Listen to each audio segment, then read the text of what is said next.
Vamos lá então, né? Fazer uma sessão aqui, respondendo o Anki. Última sessão pré-prova de cirurgia.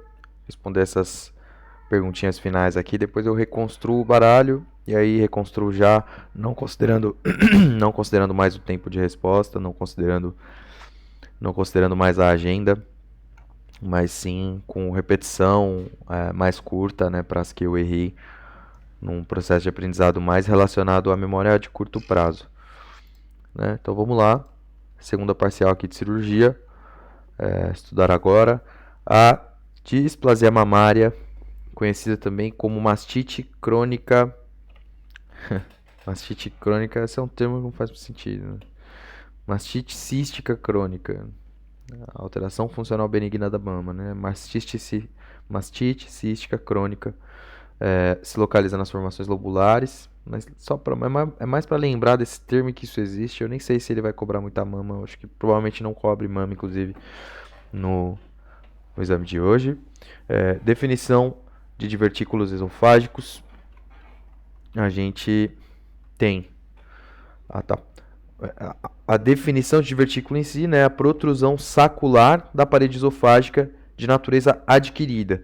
Né? Se for uma lesão congênita, provavelmente a gente vai estar falando de uma malformação que não está relacionada exatamente a divertículo, a formação diverticular. Né? E a mesma coisa com os divertículos do colo. Então, protrusões saculares, parede esofágica de natureza adquirida. Características da tosse no tumor torácico. Eu tenho uma tosse que inicialmente ela não é contínua. Lembrar que a tosse é o sintoma mais frequente, né? O sintoma mais precoce aí do nosso NPS ou do nosso tumor torácico, do câncer mesmo. Mas que ela não é contínua, né? Uma afetação que não acontece de maneira contínua. Então, se ela for contínua, essa tosse, a gente tem que pensar que talvez num, numa lesão numa lesão com pior prognóstico, né, numa lesão um pouco pior.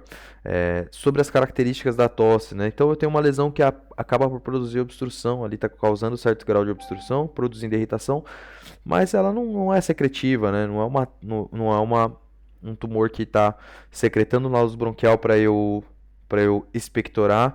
Então é uma tosse seca, irritativa, não produtiva mesmo, e com alguns acessos, né? E pode estar acompanhada de hemóptise, né? Pode estar acompanhada do sangramento, também vai ser um sinal de mau prognóstico. Só lembrar dessas ideias mesmo. Sintoma mais frequente e mais precoce, e pode evoluir também, claro, né? O paciente que tem câncer pode ter infecção associada. Inclusive pode ser descoberto o câncer dele por causa de uma infecção associada, né? A gente vai fazer aquela radiografia, vai ver um parênquima bem esbranquecido, e aí num segundo momento, na radiografia de controle, depois de instituído o tratamento, o paciente tem melhora clínica, eu vou fazer uma radiografia de controle nele e eu vou perceber ali a lesão nodular. Nódulo pequeno embaixo da areola e a secreção de um líquido blanquecino durante 1 a 3 semanas, a la que se le llama leche de brujas. Leche de brujas es esta secreción que se va a secretar por un nódulo pequeño por debajo de la areola. Sobre a semiologia mamária, dá uma olhadinha. Então, se eu tiver uma úlcera, eu vou tocar essa úlcera, né? Eu vou tocar a lesão periúlcera ali, a região periúlcera, eu vou entender. Eu tenho tumor por debaixo da úlcera. Se eu tiver um tumor, é uma lesão que está comendo tudo para cima, né? Então eu vou ter um carcinoma ou um sarcoma. E se for sem tumor, aí podem ser causas infecciosas, né? Uma úlcera que está sendo produzida por causas infecciosas, que também, né, tá exteriorizando ali para mim. Sem tumor, tuberculose, sífilis ou micoses.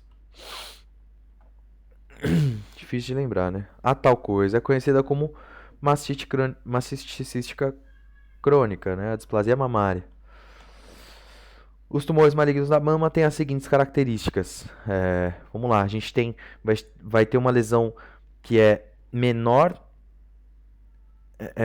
no exame radiológico do que eu consigo tocar clinicamente, né? Então esse é um dado. Vai ser uma lesão mais endurecida, uma lesão com bordes bem irregulares, uma lesão que talvez produza fístula, talvez produza retração da areola, talvez produza aquele eczema da mama, né, que está relacionado ali com a doença de Paget, ou com carcinoma mesmo. Densidade radiológica não uniforme, tamanho radiológico menor que o tamanho clínico, bordes irregulares, microcalcificações, tá? Então vamos lá. Diferente do amartoma para lesão no tórax, aqui quando eu tiver microcalcificações é um sinal problemático. E aí para GO, a seguir também aqui, sinais ecográficos tardios, segunda semana de morte fetal. CIT2, sinais tardios. Tem que lembrar do sinal da queda do maxilar inferior, acho que se chama sinal de Beckman, talvez, ou Brakeman, vamos ver. E que mais? Halo pericranial é sinal intermédio ali. Halo pericranial, sinal intermédio. O que mais? Eu tenho mais alguns sinais aí. Trombos intracardíacos, né? Tenho outros dois sinais, sinal de Spalding e o outro sinal que eu não me lembro o nome, Robert, Brakeman mesmo, né? Respondi ontem esse card aí, já não me lembro mais. Mas trombos intracardíacos, caída do maxilar inferior, cabalgamento dos parietais, né? Afilamento dos parietais, sinal de Spalding, e gás visceral fetal, sinal de Robert. Gestante com diagnóstico de restrição do crescimento intrauterino com peso fetal estimado menor do que o percentil 10 e fluxo diastólico ausente na artéria uterina, né? Em 2 ocasiões, maior do que 12 horas. Lembrar aqui que na diástole é onde a gente irriga, né? É onde a gente irriga as estruturas, né? Sobretudo o coração do adulto. Então, se eu tiver o problema no fluxo diastólico, se eu tiver ausência do fluxo diastólico, eu tenho um problema que já não é tão simples, né? Um problema que já não é tão básico. E aí a gente tem que pensar numa restrição do crescimento intrauterino de estágio 2, né? De 1 para frente, né? Porque 1 vai ser mais básico do que isso, né? Um problema mais simples. Então, essa gestante tem restrição do crescimento intrauterino de estágio 2 e a conduta obstétrica são 4 pontos aqui na minha conduta, eu coloco sempre aqui isso daqui, mas parece que não está ficando. Já coloquei isso outra vez. Mas a conduta obstétrica aqui, então, vai ser eu fazer, né, programar a interrupção dessa gestação para 34 semanas, se não me engano. São 34 semanas mesmo, né? Para a partir das 34 semanas. E como é a partir das 34 semanas, eu não preciso mais fazer sulfato de magnésio, por mais que esteja solicitado, proposto aqui. Na verdade, no programa nacional no Paraguai, não está proposto para que seja feito isso. Eu vou fechar a porta só para a gatinha parar de. Bom, enfim, deixa eu continuar o raciocínio aqui. Eu vou fechar a porta para a próxima pergunta. Que mais que a gente tem, né, em relação a essa conduta obstétrica? Então, interrupção da gestação. 2, ela vai ter que fazer um ecodoppler para a gente avaliar como é que está evoluindo aí esse fluxo de artéria uterina ou esses fluxos de modo geral e a evolução do peso fetal essa mulher vai fazer a cada 2, 3 dias, né? A cada 2, 3 dias ela precisa fazer esse eco. Além disso, eu vou fazer dexametasona para madurez pulmonar, maturidade pulmonar, né? Dexametasona intramuscular na mamãe, com 12, agora eu não lembro se são 12 ou 6 miligramas, acho que são 6. Não, acho que são 12 miligramas cada 12 horas, né? Ou cada 24. 12 miligramas cada 24. Vamos dar uma olhada. 12 miligramas cada 24, 2 doses, né? 12 miligramas cada 24, 2 doses, é isso mesmo. Ecodoppler, 2, 3 dias. E cesárea eletiva a partir das 34 semanas, né? Programar cirurgia. Feto morto e retido, maceração grau 1. 4 características. Não sei de 4, né? Eu sei de uma. A formação de flictenas, né? Ainda não tive a rotura desses flictenas, né?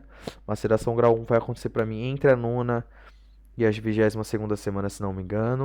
Eu acho que esse é o tempo, ou a partir da 23ª semana. Tem que confirmar legal. Mas 4 características aí de feto morto grau 1, não sei, 4. Sei flictenas, né? Formação de flictenas, né? Ampolas na pele, talvez eritrodermia, Não sei. Ah, Fictenas em membros, final da primeira semana da morte, do segundo ao oitavo dia. Olha lá. Errei bastante aqui. Segundo ao oitavo dia, não da gestação. Segundo ao oitavo dia em relação à morte, né? Final da primeira semana da morte tá acontecendo uma maceração pra mim. Mas quando que foi essa morte no bebê? Não sei. Acho que a partir da 23ª semana. Mas vamos colocar isso aqui como errei, né?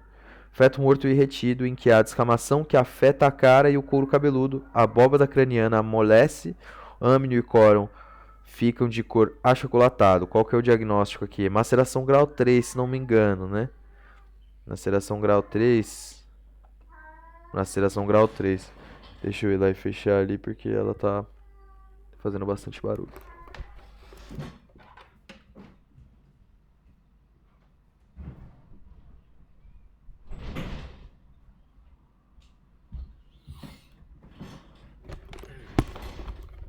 Vamos lá então. Maceração grau 3, certinho. Crescimento intrauterino restrito assimétrico. Geralmente aparece mais precocemente que o ciúr simétrico.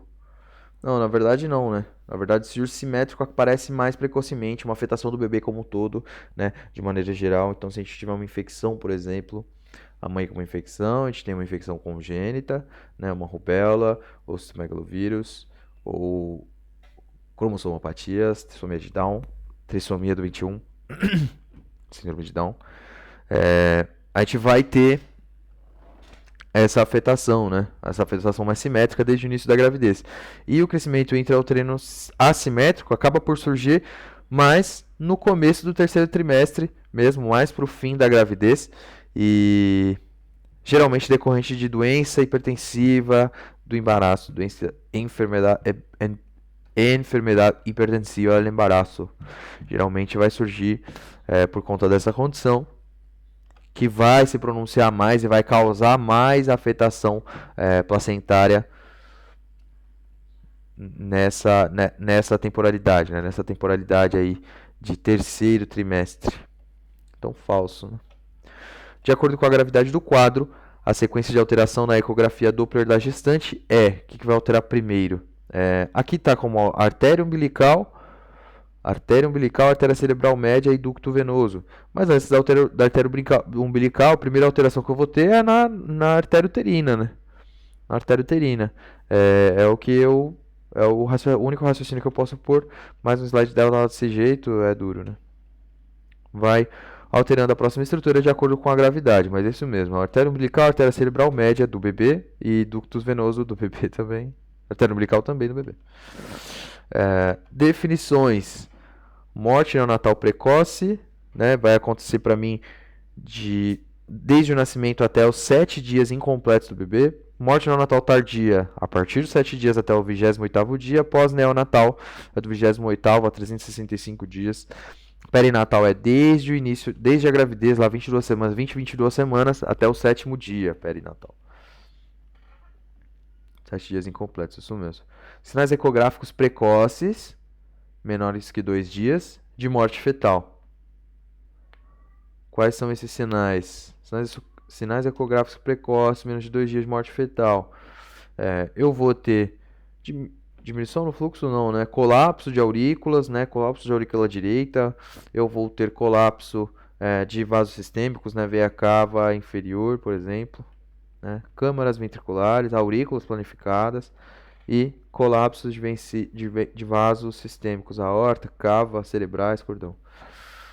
Mulher de 29 anos, com 3 cesáreas na 4ª gestação, apresentou sangramento vaginal há 2 semanas e parou, tendo retornado novamente hoje.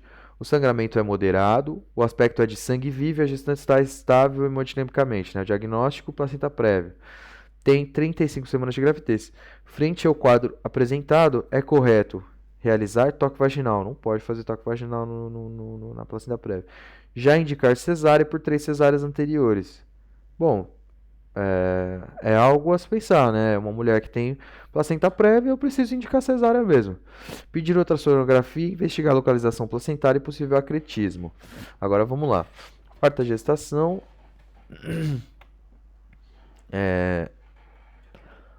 Então, quarta gestação, pá, e agora está sangrando, mas está estável hemodinamicamente, 35 semanas de gravidez.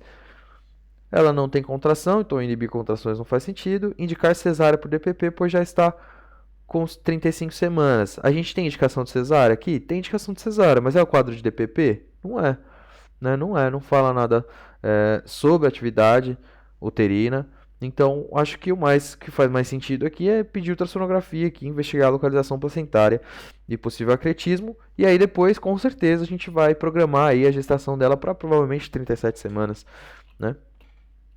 Alternativa C, pedir a ultrassonografia, né, para diagnóstico da placenta prévia, certo?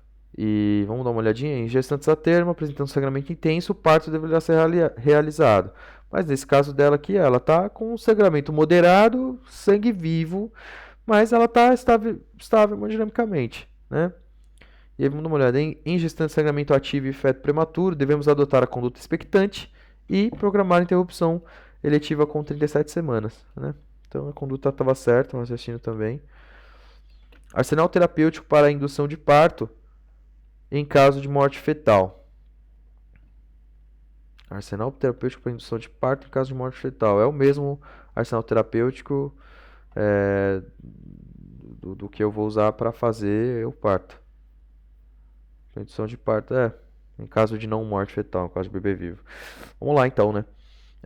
Arsenal terapêutico para indução de parto, a gente vai usar misoprostol, ocitocina, talvez progesterona também, bom, não. Misoprostol, ocitocina, que mais que a gente pode usar aqui?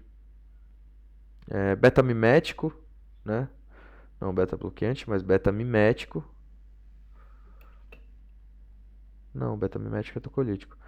Método de Krause. Ah, tá, legal. Ocitocina, dinosprostona e misoprostol. Né? E o método de Krause aqui é arsenal terapêutico, né? Por isso que eu escrevi arsenal terapêutico e não arsenal medicamentoso, por exemplo. Porque eu tenho o método de Krause, né? Que é eu introduzir uma sonda Foley e inflar o balão intracervical ali para induzir dilatação do colo. Interessante aqui as ideias. Vou colocar como errei. Cita ao menos 3 fatores predispõem à infecção do líquido amniótico, corioamnionite, rotura prematura de membrana ovular, infecções. Bom, infecções, será que faz sentido? Rotura prematura de membrana ovular, com certeza faz sentido. Tá. Redução do zinco, né? Redução dos níveis de zinco circulantes da mamãe. E polidrâmino também pode ser, né? Polidramenia. Por que? Não lembro, mas pode. Aumento do pH vaginal, redução do nível de 5. E RPM é o que, poxa, com certeza. Tercigesta com 34 semanas, 2 cesáreas anteriores, com discreto sangramento transvaginal. Tercigesta, 34 semanas, 2 cesáreas anteriores, com discreto sangramento transvaginal. Realizou ultrassonografia que evidenciou placenta prévia, centro total com sinais de acretismo. Vamos lá, com os sinais de acretismo. Submetida à cesariana em que se verificou placenta percreta, mas sem invasão da bexiga. Qual o tratamento? Aqui. Aqui, né, a única placenta em que eu não tenho que fazer esterectomia é fazer curetagem. A única placenta ácreta, o único caso de acretismo em que eu não tenho que fazer somente curetagem em que eu posso fazer somente curetagem é a placenta ácreta, né? Placenta íncreta e placenta pércreta, a gente vai fazer esterectomia. E a esterectomia é definitivamente total, porque a paciente tem placenta prévia, então quer dizer que está colado no segmento inferior do útero essa minha placenta aqui, ela está insertada nessa posição, minimamente, ou muito próximo dele. E aí não tem como eu fazer esterectomia subtotal, né? Tirar só aquela parte lesionada, né? Como é que vai ficar esse útero? Não vai ter útero, né? Então, o raciocínio é realizar a esterectomia total. A placenta pércreta já ultrapassa até a serosa. A respeito da amniocentese, além de diagnosticar a gravidez prolongada, evidenciar a presença de mecônio no líquido amniótico, também serve para certificar a idade gestacional determinar a madurez pulmonar, observar diretamente as anomalias genéticas e corroborar o diagnóstico de pré-eclâmpsia, né? Então, a determinação da madurez pulmonar eu posso fazer por amniocentese também, né? Além de diagnosticar a gravidez prolongada, né? Olhar o mecônio no líquido amniótico. É isso mesmo, né? Avalia o fluido no laboratório e aí determina a madurez fetal. Qual que é como que faz? Não tem no slide dela, na verdade. Uma possível complicação do desprendimento prematuro de placenta é a extravasação disseminada de sangue para a musculatura uterina e debaixo da serosa do útero, conhecida como útero de Koveler. E é isso mesmo, né? Outra possível complicação do desprendimento prematuro de placenta, síndrome de Sheehan. Outra possível, coagulação intravascular disseminada, que essa é a mais importante, coagulação intravascular disseminada. E tem várias outras. Morte fetal intermédia. Definição aqui. Morte fetal intraútero intermédia, né? Intraútero intermédia. É importante colocar aqui que é intraútero. Intraútero intermédia. É a morte fetal que vai acontecer para mim depois das 22 semanas e até as 28 semanas, se não me engano. Entre as 22 e 28 semanas. Isso, entre 22 e 28 semanas. Vamos colocar aqui 3 parâmetros, porque eu não estou lembrando de falar do peso. Não estou lembrando de falar do peso, não estou lembrando de falar do tamanho. Então, intermédia, desde a 22ª semana até a 28ª, mais de 500 gramas e mais de 25 centímetros de longitude, né, de altura do bebê. E tardia a partir da 28ª, pesa 1.000 gramas para cima e maior do que 35 centímetros. Agora, o tempo é a referência maior, né? O tempo é a referência maior, sem dúvidas. A ruptura prematura de membranas antes do começo do parto é um evento com frequência de 4 a 18%. E está presente em quase 50% dos partos pré-termo, contribuindo significativamente para a morte perinatal. Quando ocorre a ruptura prematura de membrana, às vezes, pode tardar até que se inicie o trabalho de parto propriamente dito, variando geralmente entre 1 e 12 horas. A esse tempo transcorrido se lhe chama, né, qual que é o tempo? Desde da RPM até que de fato começa o trabalho de parto, chama período de latência, né? Esse é o período de latência. Se a gente tiver esse período de latência maior do que 24 horas, aí sim é um período de latência prolongado e provavelmente tem conduta que está relacionada, mas aqui não tem, o slide não, né? Desprendimento prematuro de placentas classifica segundo o grau de desprendimento da superfície placentária. Segundo esse conceito, o DPP grau 2 estabelece um desprendimento com rango de 30 a 50% da superfície placentária. E aí eu tenho o grau 1 até 30% e o grau 3 é total. Onde é que está se for 52%? É duro saber também. Mas aí, ó, desprendimentos 30 a 50%. E aqui desprendimento total, né? E aqui devia ter um grau 3 que é dos 50 até alguma coisa e depois o total, né? Porque total é total. Enfim. Peso fetal estimado abaixo do percentil 3 ou abaixo do percentil 10 com alteração no Doppler de artéria uterina às 35 semanas, qual que é o diagnóstico? Restrição do crescimento intrauterino tardio, né? Em relação ao tempo. É isso aí o tardio. Então, precoce até 32 semanas, tardio a partir das 33 semanas. Peso fetal estimado abaixo do P3 às 31 semanas agora essa alteração, né? Então, RCIU, mesma alteração, né? Mas às 31 semanas RCIU, precoce. Segundo estudado, cita 2 métodos imaginológicos utilizados para corroborar o diagnóstico de embaraço prolongado. Imaginológicos, amnioscopia, olhar para o amnio, né? E o outro, a ecografia, né?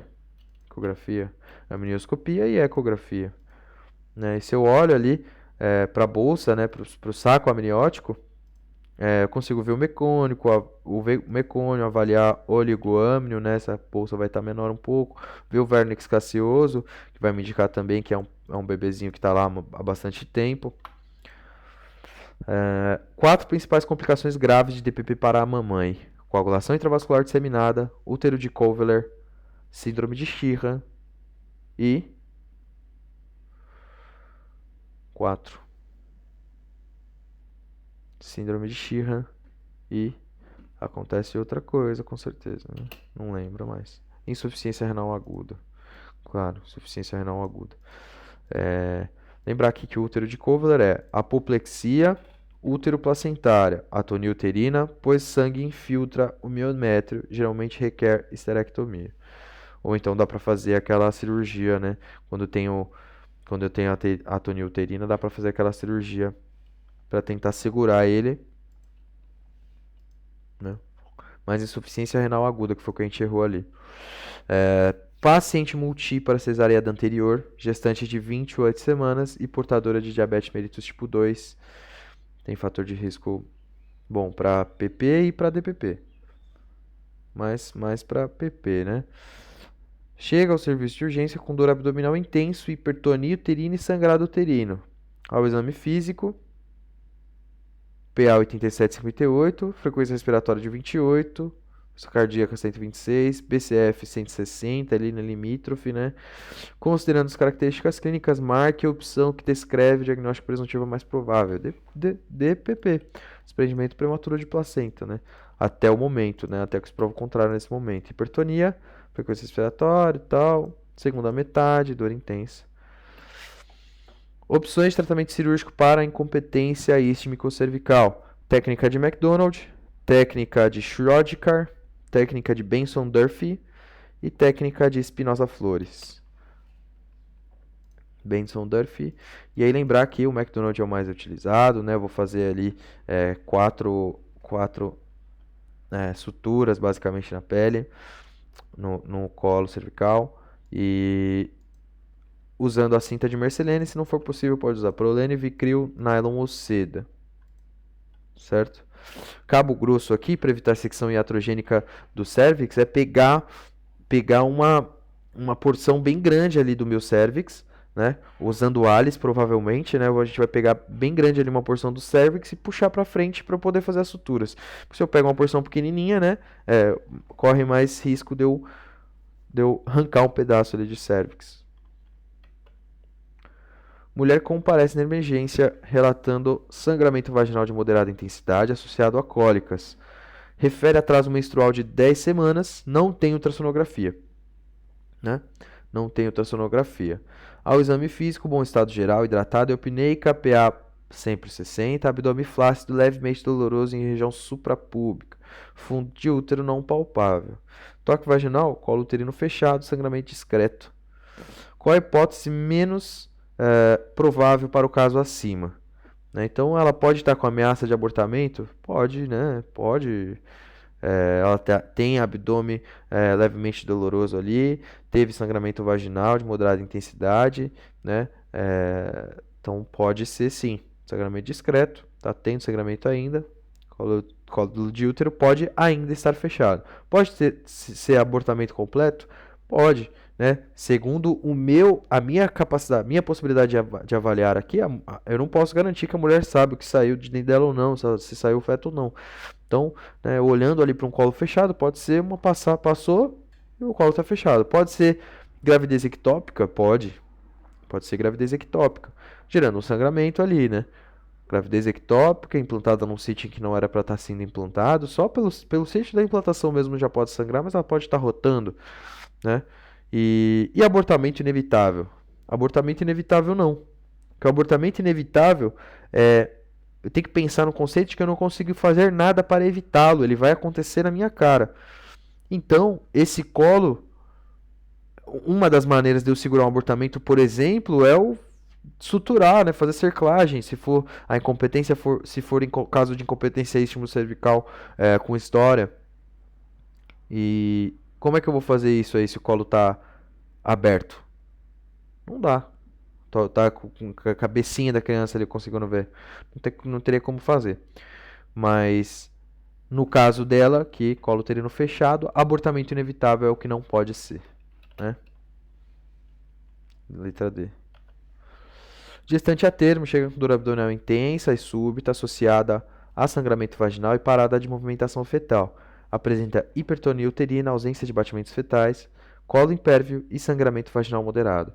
O fator de risco mais associado a essa intercorrência obstétrica é, então, qual que é o diagnóstico aqui que ela tem? Que ela tem? Termo, dor abdominal intensa e súbita, associada a sangramento vaginal e parada de movimentação fetal. Já até parou de mover o bebezinho, mas ela ainda tem hipertonia uterina, ausência de batimentos fetais, quer dizer que, bom, pode ser ou pode não ter, simplesmente não ter sido identificado nesse momento ainda com o sonar, mas essa mulher provavelmente perdeu o bebê, né? Perdeu o bebê. Fato morto retido aí nesse momento aqui. E qual que é o principal fator de risco, né? O que está acontecendo com ela é DPP, descolamento prematuro de placenta, que acaba produzindo compressão ali das estruturas que irrigam o feto e ele sofre de hipoxia, né? E sofrimento fetal agudo e morte. E o DPP acontece por causa de hipertensão arterial, né? Então, alternativa D aqui, hipertensão arterial. E acabou, né?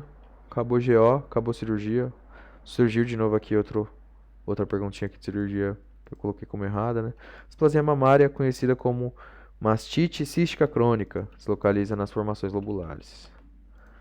E é isso. Bom, gravado é isso, né? Vou reconstruir aqui agora os baralhos. Só para mostrar, não imagino que ninguém assista isso aqui até o fim. Eu não imagino que ninguém assista Herol, mas para mostrar aqui como é que vai funcionar, olha. Eu tenho os baralhos que estão filtrados lá, criei um filtrado com a tag que eu criei chamada segunda parcial de cirurgia. E agora eu vou vir aqui em opções, o número